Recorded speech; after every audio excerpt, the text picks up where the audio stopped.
Voltando aí novamente, pessoal. Acho que agora eu tô mais calmo, né? Eu tava super nervoso conversando com o seu Billy, com o professor Abili.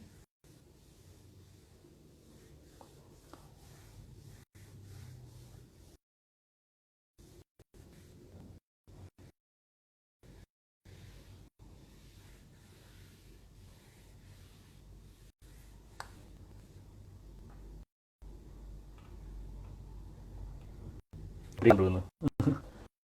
Sandra, entrando aí novamente. Gente, faça perguntas aí. Tô esperando seu professor Abili retornar aí. Façam perguntas, comentários. Então, só enquanto ele não entra aí, dá recapitulando. Então, ele fala um pouco aí sobre como Tebas, né?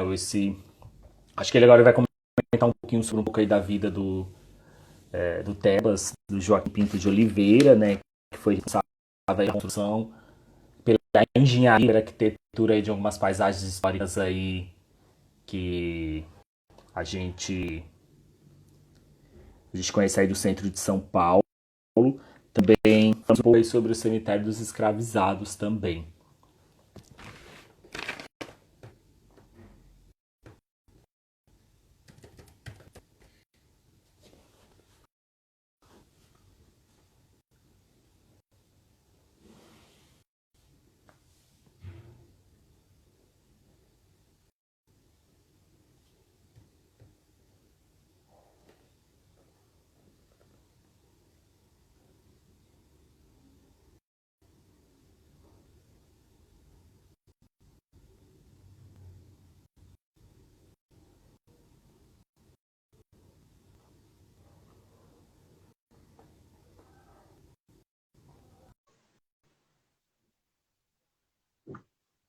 Eu vou responder essa pergunta, Thaís, até...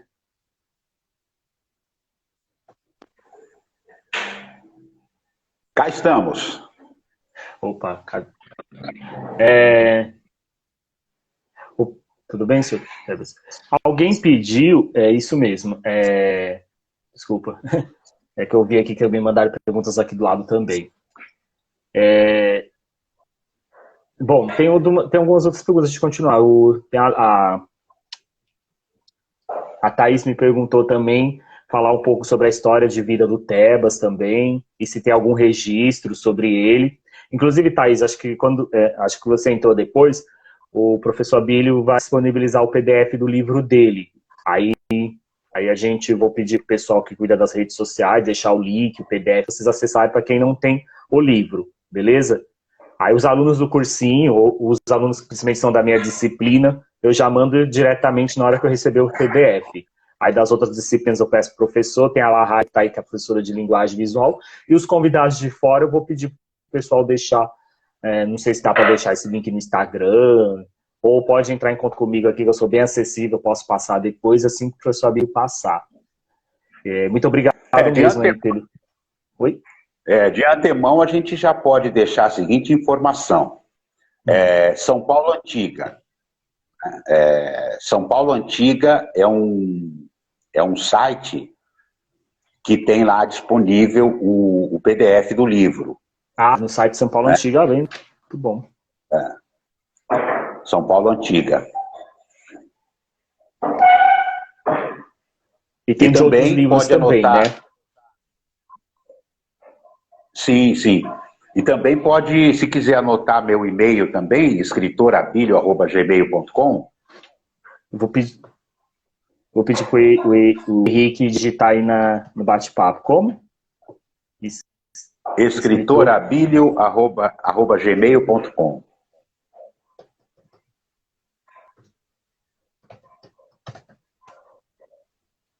Então, daqui a pouco o pessoal coloca aí. Ó, já colocaram o livro. O pessoal é muito rápido, gente. O pessoal é muito rápido. Já disponibilizaram aí. Então, para quem perguntou aí tá aí um pouquinho aí sobre tem um O livro, carro mas o também? professor comenta um pouco aí sobre o Tebas também. Eu acho que tem uma coisa que eu ia perguntar também. Porque o Tebas e o cemitério eram contemporâneos, né? Não sei se eram do mesmo período, mas não é uma coisa É. assim. Na verdade, tem mais assim, sendo assim, de...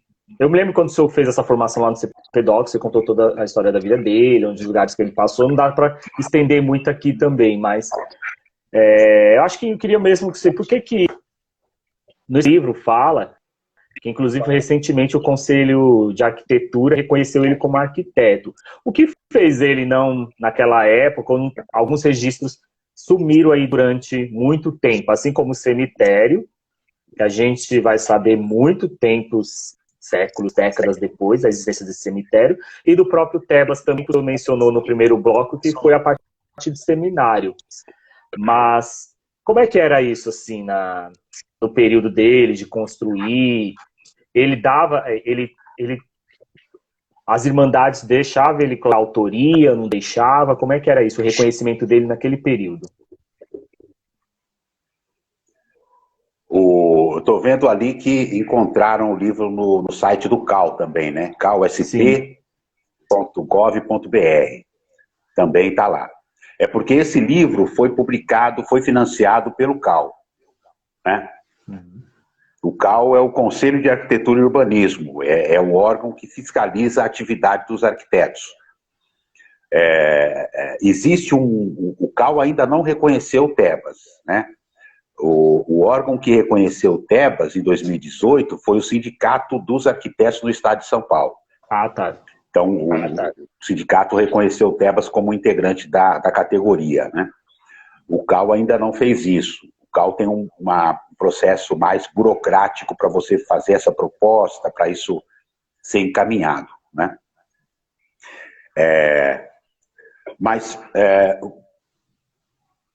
O que aconteceu? O Tebas, ele nasceu em Santos, né? Em 1721. Eu estou falando aqui de dados que nós temos, de registros que foram encontrados a respeito dele até agora. E isso nasceu pode mudar Santos, também, né? E era... Na verdade, isso que nós sabemos até agora já está documentado, né? Então, data de nascimento, local de nascimento, data da morte, local da morte, né? Ele foi, inclusive, sepultado na igreja de São Gonçalo, que ainda existe ali no Largo São Gonçalo, atual Praça João Mendes, né? E nasce em Santos. E era propriedade de um mestre pedreiro chamado Bento de Oliveira Lima, um mestre pedreiro português.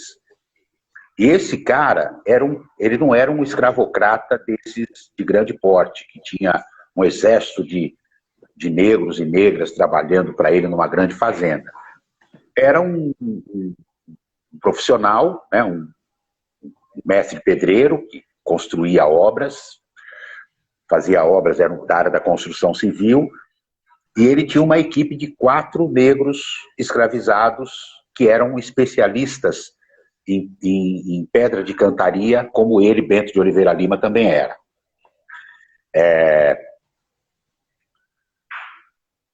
Ainda não sabemos se o Bento ensinou o ofício para o Tebas ou o contrário, né?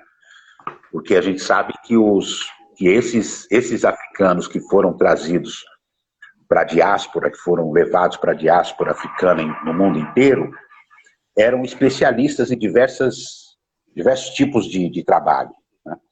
E tinham, inclusive, os especialistas em pedra.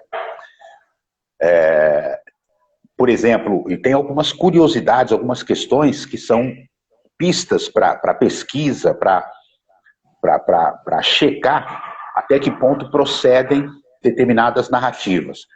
Como, por exemplo, a cidade de Tebas, no Egito. Então, nós tivemos 2 cidades com o nome de Tebas na história antiga.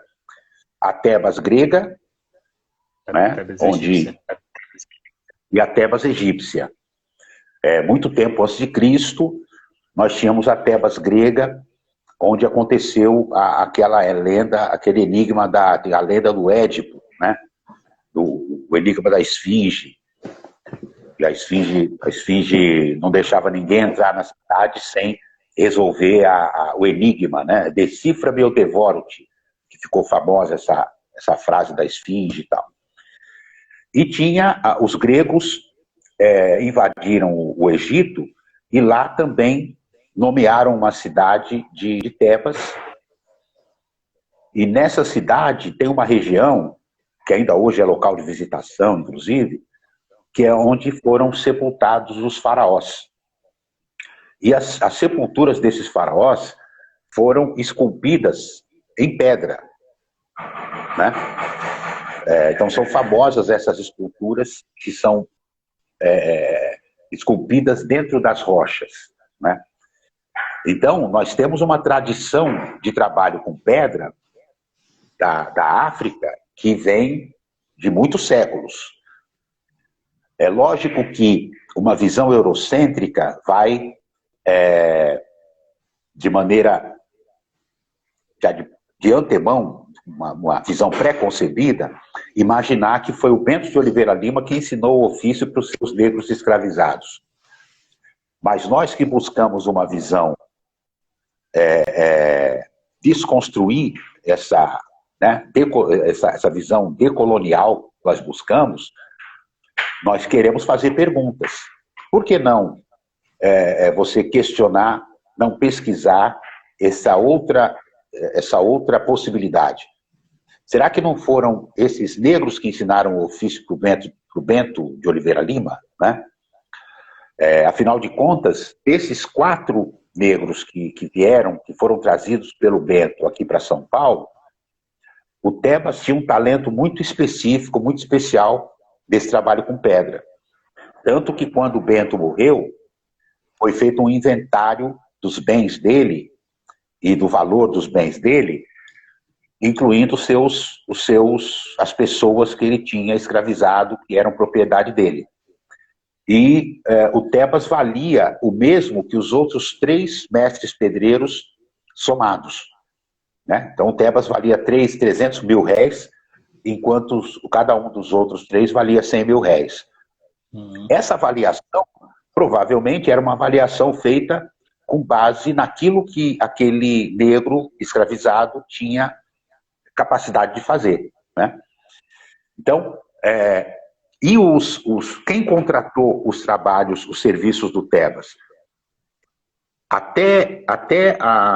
Por volta de 1778, eles chegam em São Paulo por volta de 1750. Né? Consta que o Tebas, que eles trabalharam primeiro numa primeira reforma na torre da Matriz da Sé. Né? Quando a gente fala em Matriz da Sé, nós não estamos falando da catedral que a gente conhece hoje, que já é uma obra do século XX, de 1911, né?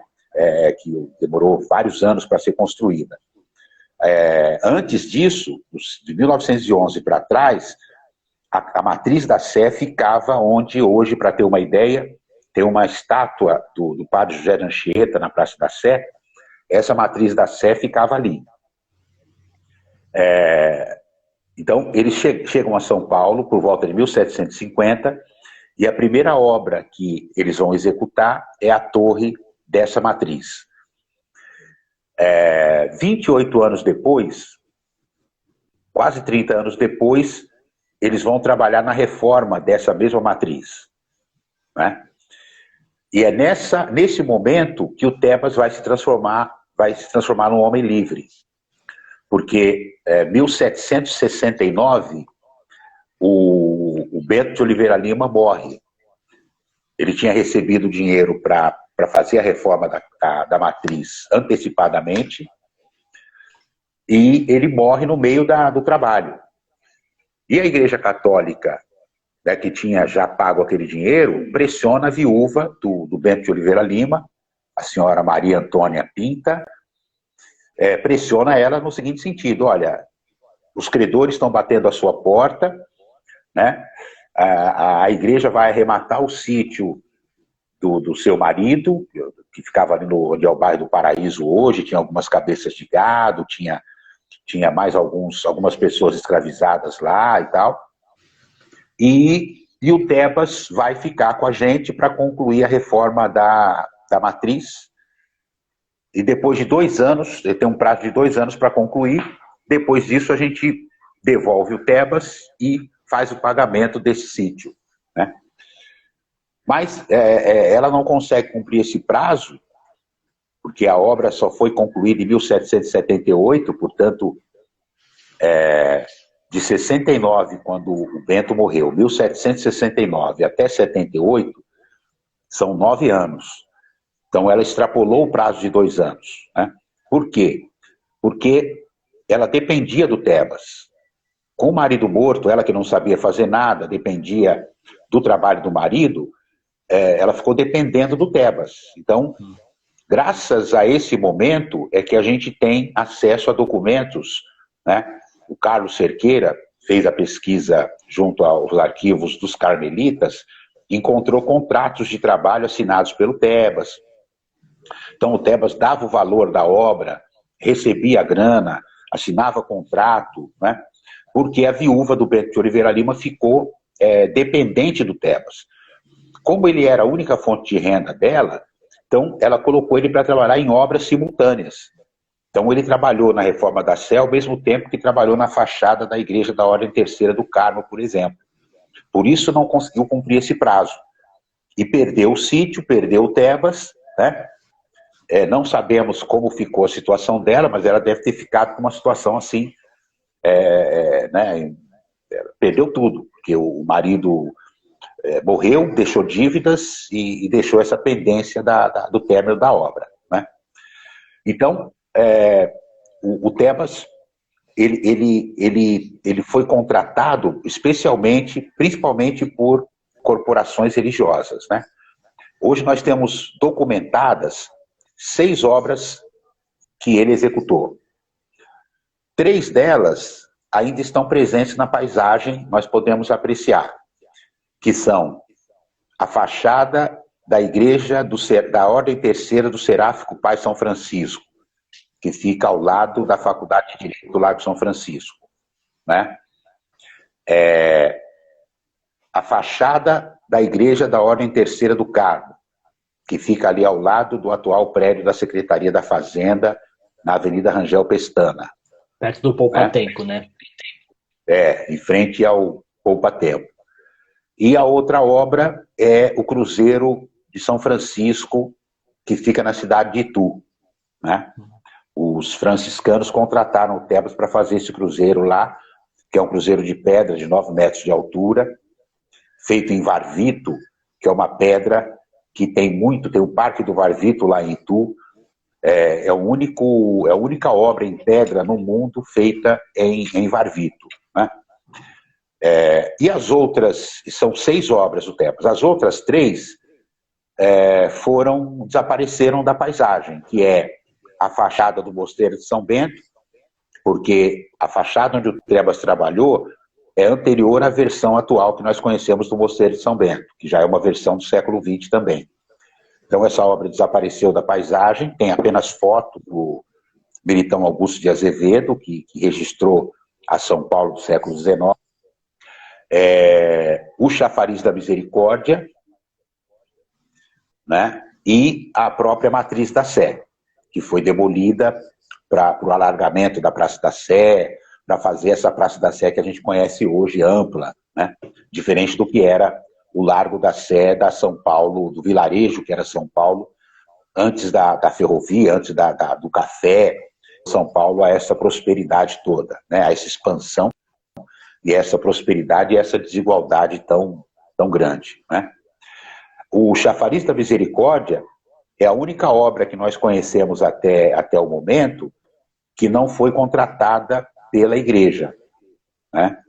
Então ele trabalhou para os franciscanos, do Largo São Francisco, do Convento de São Francisco, trabalhou para os beneditinos, que ocupam o Convento de São Bento, trabalhou para os carmelitas, que ocupam o convento, que agora estão lá no Bexiga, né, na Rua Martiniano de Carvalho, que ocupavam o convento do Carmo, e trabalhou para a Igreja Católica, que tinha a Matriz da Sé.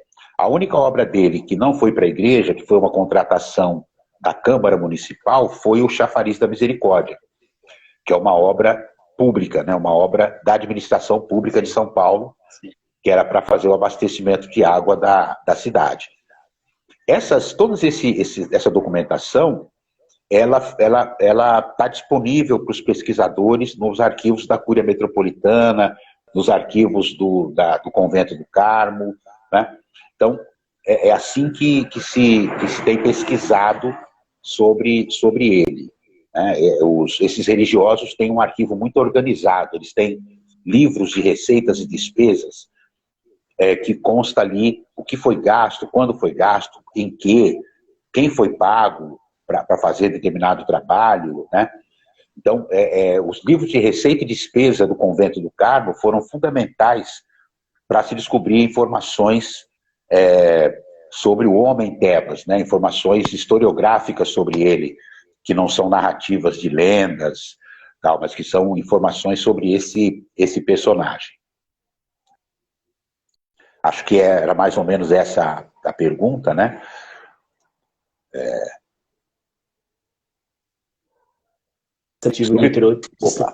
Uma semana do coletivo de São Pedro de São Paulo para falar um pouco sobre a abolição, né? Sobre os registros que as igrejas guardam.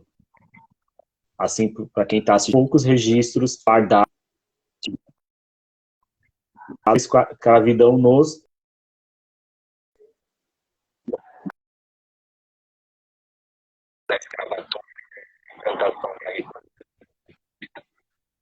isso que o senhor falou, receitas, compras e tudo mais, foram queimados no primeiro governo. E isso mostra para nós como é que o processo de apagamento da nossa memória, dos lugares. Nossa, dá a impressão que estou tremendo aqui, eu parar de tremer aqui na live. Da nossa história mesmo, tanto do processo da escravidão, do que nós negros construímos, do que nós negros fizemos para este país, principalmente nesse período aí, período colonial e período imperial, há poucos registros. O que a gente sabe é isso, através das ordens religiosas ou famílias que guardam documentos próprios, particulares, se ela não jogou fora. Eu acho que é muito importante, pessoal, para os alunos que estão aqui, que pensam em fazer história, arquitetura, arqueologia, ou jornalismo também, a importância da pesquisa mesmo, né?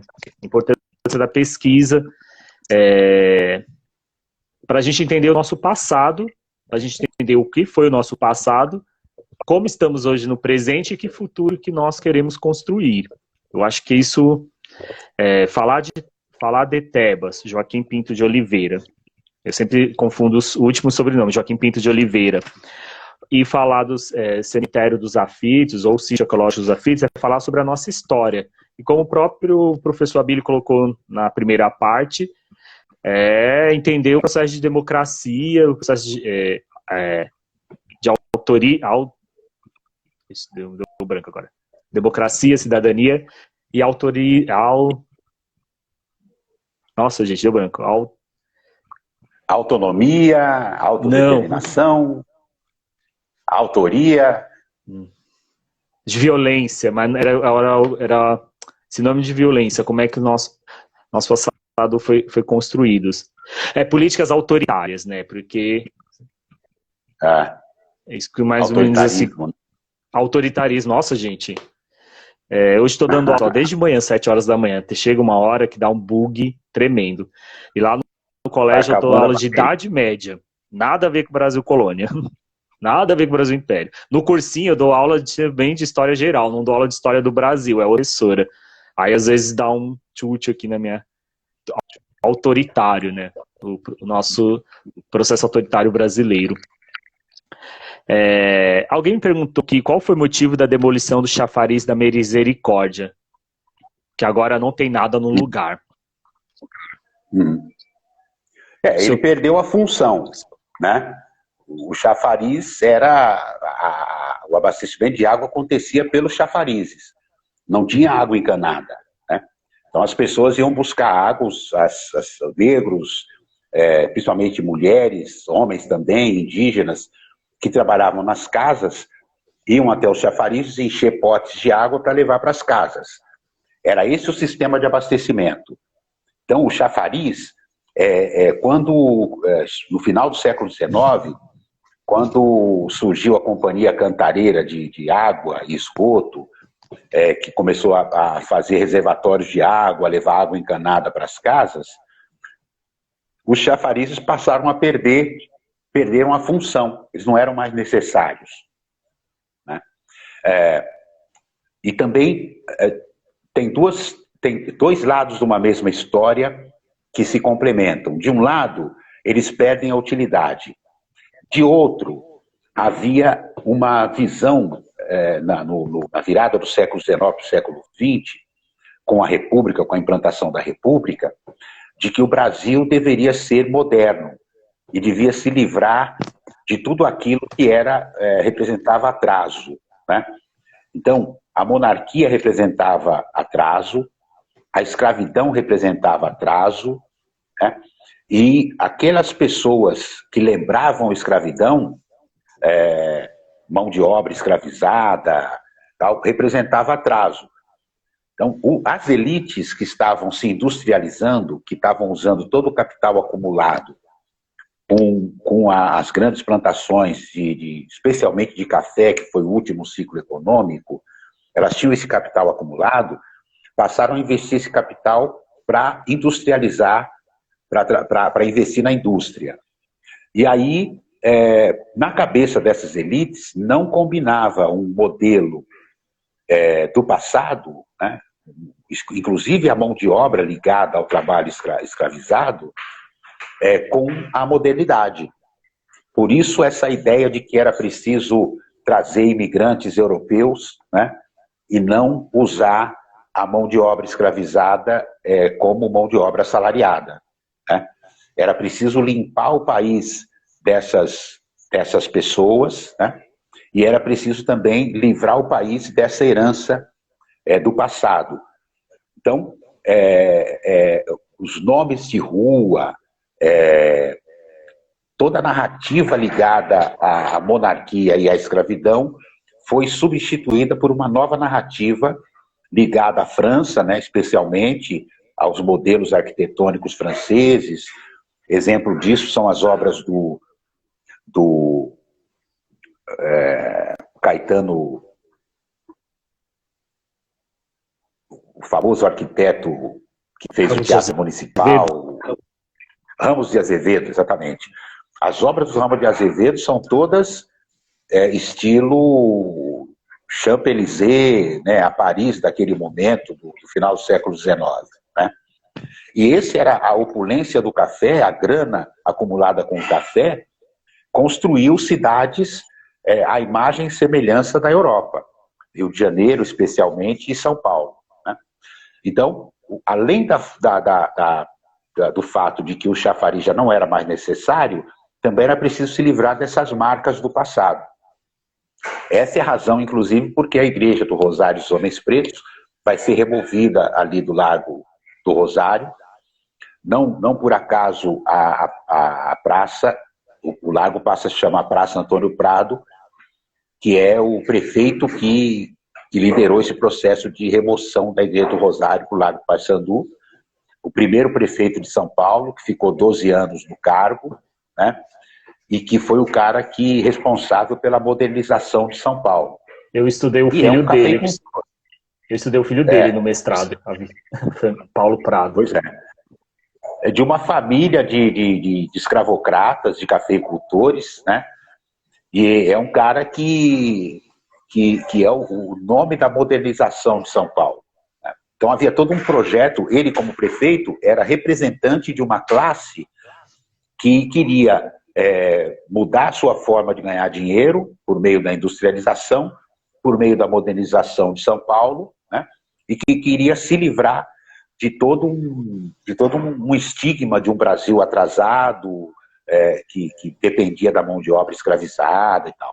Essa é a razão porque a gente também, personagens como Tebas foram apagados, ou pelo menos houve uma tentativa de apagá-los da história. Porque tem muito isso que até comentamos também, porque quando há esse processo o processo de modernização da sociedade brasileira, final do século XIX, começo do século XX, como você falou, os vestígios coloniais, imperiais são deixados de lado, inclusive que houve escravidão. Por isso que isso agora falar assim, eu não sei o que o senhor acha, mas historicamente nós temos muita dificuldade de entender a escravidão. tem muita dificuldade que foi esse processo da escravidão. Inclusive, há um negacionismo em relação a isso. Ou mais ou menos nessa fala da Regina Duarte aí, que falou recentemente, deixa os mortos para trás, deixa dores para trás. Ela estava falando da ditadura civil-militar, mas muitos já falam a mesma coisa, já passou a escravidão. Como lá também, eu tenho muitos colegas professores também da rede pública, rede privada, que relata que muitos alunos nem sabem que existe escravidão, ou que nem imaginavam que isso poderia existir aqui no Brasil também. E parece que é uma coisa... Porque a gente não vê isso nem hoje representado, né, novelas, a televisão, se fala, se não for os movimentos negros, se não for os grupos articulados que tentam resgatar um pouco do que foi esse processo, mas faz parte da nossa história, né? Faz parte da nossa história, fez parte. A gente tem consequências disso até hoje, na estrutura social, na estrutura racial, na estrutura política, dessa sociedade escravocrata, latifundiária, patriarcal, vamos dizer assim. E não se trata apenas de lembrar o passado para que ele não seja apagado, né? Se trata de entender o que fazer do Brasil daqui para frente. Não há como você desenvolver um projeto de nação sem você entender essa nação. Então, até bem pouco tempo, hoje isso está mudando com duras penas, mas até o final do século XX, né, havia uma crença, essa crença começou a cair já na segunda metade do século XX, uma crença no progresso, uma crença de que o progresso significava olhar para o futuro, né, e que o passado era atraso, né? O lema do Juscelino Kubitschek na construção do governo Juscelino Kubitschek, né? 50 anos em 5. Vamos avançar 50 anos em 5. Né? A construção de Brasília, todo esse processo da metade do século XX, a partir do meados do século XX até a segunda metade do século XX, era uma mentalidade de que olhar para frente, olhar para o futuro, o progresso a qualquer custo era o caminho para o desenvolvimento e para o bem-estar, né? O futuro chegou, o progresso chegou e entregou aquilo que prometia, né? Hoje, nós nunca tivemos tantos recursos para acabar com a fome, para acabar com a miséria, né? Nunca tivemos tanta reserva, tanto abastecimento, tanta produção de alimentos e de tecnologia, e, no entanto, nós não temos a felicidade. Nós não temos, os problemas estão aí se acumulando, né? A pandemia agora evidencia esses problemas, né? Então, da segunda metade do século XX para cá, está havendo toda uma corrente de pensadores, de intelectuais e de profissionais, governantes, alguns governantes inclusive, que vêm pensando diferente, vêm refazendo esse raciocínio, né? Não é possível olhar para frente, olhar só para o progresso, para o futuro. É preciso olhar para o passado para entender o país, para poder formular um projeto de nação. Então é muito mais profundo do que pura e simplesmente levantar histórias do passado para a gente conhecer, né? Por isso que o Tebas, esse título inclusive, Tebas, um negro arquiteto na São Paulo escravocrata, nos obriga a discutir a cidade, né? O Tebas está inserido numa cidade, é um negro arquiteto num regime escravocrata, numa cidade escravocrata. É importante essa dicotomia que o título do livro estabelece, porque em vez da gente chamar o Tebas de escravo, como foi feito, inclusive com a construção da lenda, né, Tebas o escravo, nós colocamos um arquiteto, um negro que domina uma técnica, um conhecimento, num regime escravocrata, sendo exercido, vigente numa cidade como São Paulo. Por isso a gente não está articulado esse debate sobre o cemitério dos aflitos, sobre o sistema de repressão da cidade, né? Sobre a questão do extermínio secular da população negra, o sistema político, enfim, tudo isso está ligado para a gente poder entender quem foi o Tebas e o tempo, o momento em que ele viveu. Fizeram duas perguntas aqui, que acho que a gente pode até responder juntos também. Letícia, mas ela fez na primeira, perguntou sobre as irmandades religiosas no Brasil colônia. Ela não falou exatamente se eram irmandades religiosas negras ou irmandades religiosas católicas, ela não especificou. Mas eu acho que na sua fala o senhor tinha falado da irmandade religiosa do Carmo, de São Francisco, os beneditinos. Acho que talvez se encaixaria nessa pergunta aí dela, né? Acho que onde eles se situavam, não sei se essa é a pergunta. E também tinha a Irmandade do Rosário, né? Talvez, não sei se é isso que ela estava querendo responder. Mas tinha irmandades religiosas no Brasil colônia, estava ali realmente ali no centro histórico mesmo. Houve um... Hoje elas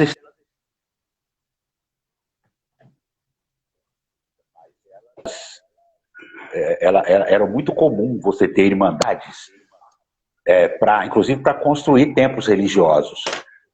A igreja de São Gonçalo foi construída por uma irmandade, inclusive uma irmandade de negros, né?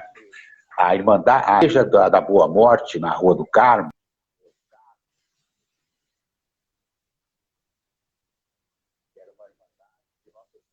da Boa Morte, né?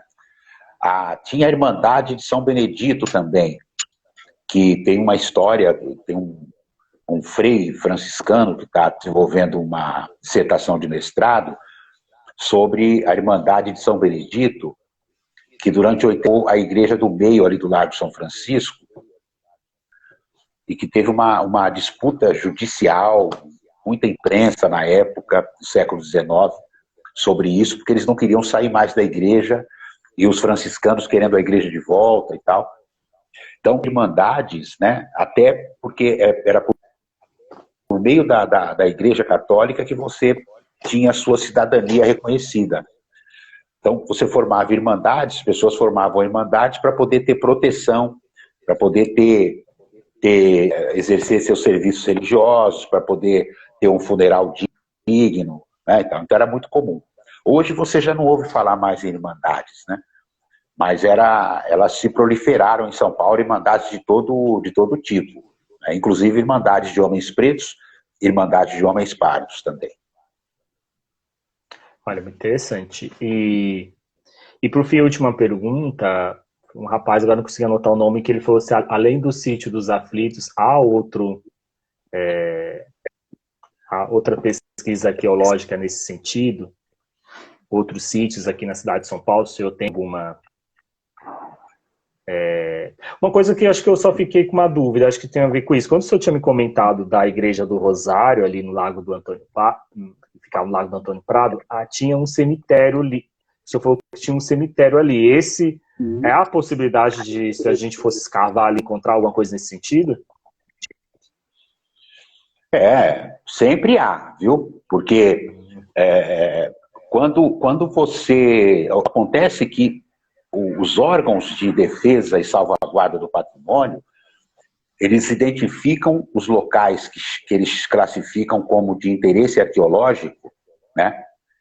E aquele lugar fica ali sendo como, digamos, observado, né? Foi o que aconteceu nos ritos. Quando demoliram o sobrado, opa, terra nua, vamos escavar, né? Não sabemos se haverá essa oportunidade na Praça Antônio Prado, né? Mas sempre quando tem uma obra, agora a reforma do Anhangabaú, os arqueólogos são chamados para verificar, né? Sempre quando tem uma obra do metrô, era muito comum assim as pessoas nas obras encontrarem ossadas e descartar essas ossadas, né? Porque não tinha ainda órgãos de proteção. O IPHAN foi criado em 1937, né? E levou tempo também para se estruturar. Guarulhos, no centro de Guarulhos, lá também tinha uma igreja do Rosário dos Homens Pretos, né, que foi demolida nos anos 30. Nas obras de fazer encanamentos ali no centro de Guarulhos, encontraram.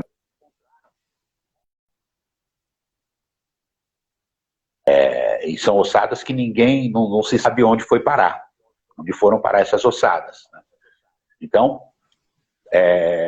o São Paulo e as grandes cidades de maneira geral, que foram cobertas de asfalto e de concreto, são sítios arqueológicos em potencial, né? A qualquer momento pode acontecer de ali, como tinha o registro do cemitério na Praça Antônio Prado, entender-se em algum momento, às vezes até já encontraram, né? Mas na época não se tinha esses cuidados, né? Mas sempre é possível. Eu acho que acho que vamos encerrar então, professor Abílio. Já passou até da nossa hora do combinado. Também a conversa foi gostosa. Eu acho que para os nossos alunos que estão aqui principalmente, é muito interessante que o professor Abílio falou de várias datas, de momentos históricos que, inclusive, a despeito do que vocês estudam, o que vocês militam, quais áreas que fazem militância, é interessante até que cai em provas também. A Revolução do Haiti vira e mexe, cai em algumas provas. O senhor falou essa questão da modernização da cidade de São Paulo, do Brasil também, a questão da própria escravidão. Mas eu acho que chega para nós, que é um cursinho popular, entender o que está acontecendo assim, também. Acho que essa é a função nossa, quando a gente fala da CEPUSP, assim, levar uma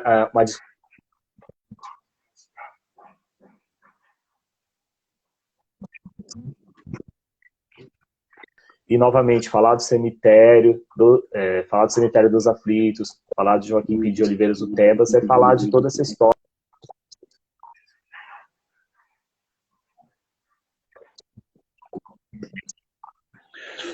Para encerrar, eu queria dizer o seguinte, inclusive dentro desse mesmo universo que você está mencionando, da missão, do papel, que é a visão sistêmica das coisas, né? Então a gente não é aconselhável que a gente tenha uma visão fragmentada, muito de especialista, né? Então as coisas, os fatos, as questões estão relacionadas entre si. Então eu estudo a cidade de São Paulo por meio de 4 territórios. O Triângulo Histórico é um deles, a região do Pix. A região do Pix é muito importante para nós, porque ali começa o Bexiga, né?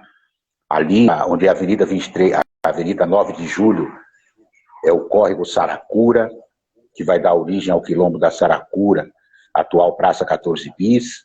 Não é à toa que tem o Vai-Vai ali, mais de 80 anos de existência. A Avenida 23 de Maio tem o córrego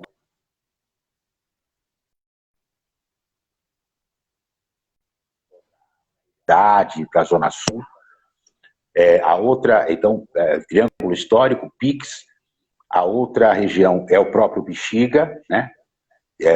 E a 4ª região é essa região da Liberdade. Esses 4 territórios são fundamentais para entender a dinâmica da cidade de São Paulo. Seja para discutir um personagem como Tebas, seja para discutir um personagem como Luiz Gama, por exemplo, e o processo abolicionista, seja para discutir outros personagens como Teodoro Sampaio, como a presença da mulher negra na cidade, seja, inclusive, para entender o processo de formação das periferias de São Paulo na cidade, né? Então, é uma visão, sugiro que vocês que estão nesse processo de formação importante, que é na hora de escolher uma carreira, de chegar no nível da graduação, olhar as questões de uma maneira sistêmica. As coisas estão sempre uma relacionada com a outra. Isso aí, pessoal. Professor Abílio, muito obrigado. Esse vídeo aí, essa nossa aula, ela vai estar no story aí do ACPUSP aí, acho que 24 horas, só que eu abaixo ele. E os alunos que não puderam assistir hoje, em breve vai estar no canal do YouTube também, aí para todos os alunos. Os alunos já podem acessar, não sei, os professores devem passar com eles com uma certa antecedência, mas em breve vai estar no canal do YouTube, eu aviso para todo mundo, para acompanhar. Antes só, eu vi um rapaz chamado Valdir Moura, alguma coisa assim, depois eu queria trocar uma ideia com ele em off, já que ele falou umas coisas interessantes, Quilombo Guaianazes, queria trocar uma ideia com ele, se ele estiver ainda aqui na live. Mas basicamente é isso. Aí depois eu passo para o senhor também. Mando. Conheço bem o Valdir. Valdir é um ativista importante. Ele é uma liderança lá do Quilombo Guaianazes, da área da moradia. Está engajado no processo do movimento pelo sítio arqueológico dos aflitos. E sabe da onde o Valdir, que eu conheço o Valdir? Nos anos 70, ele distribuía panfletos para as equipes de baile, os bailes blacks dos anos 70, no Viaduto do Chá. Né?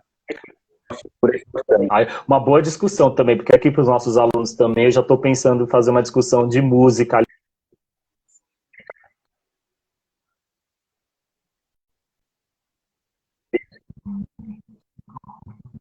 aqui. A gente vai disponibilizar o PDF em breve também. Eu vou te mandar essa aula, vou te mandar para o seu e-mail, professor. Eu vou baixar essa aula que a gente fez aqui, 1h30, 1h40, vou mandar para o seu e-mail daqui a pouco, mais tarde da manhã. E, assim, muito obrigado de coração mesmo. Conta com a CEPUSP nesse processo de luta, se precisar de uma nota, se precisar.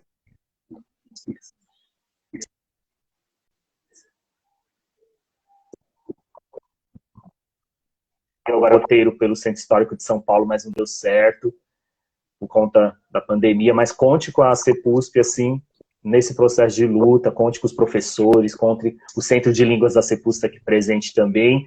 Eu vou falar em nome deles também, contem com eles também no processo de luta também, cursinho popular da CEPUSP. Nós estamos aqui também. A Sandra, que é da UESP, também conte com o pessoal da União das Escolas de Samba também. Estou enfiando todo mundo que eu conheço, que eu sei que faz parte da luta, que a gente vai... Nenê, estamos aí na frente aí.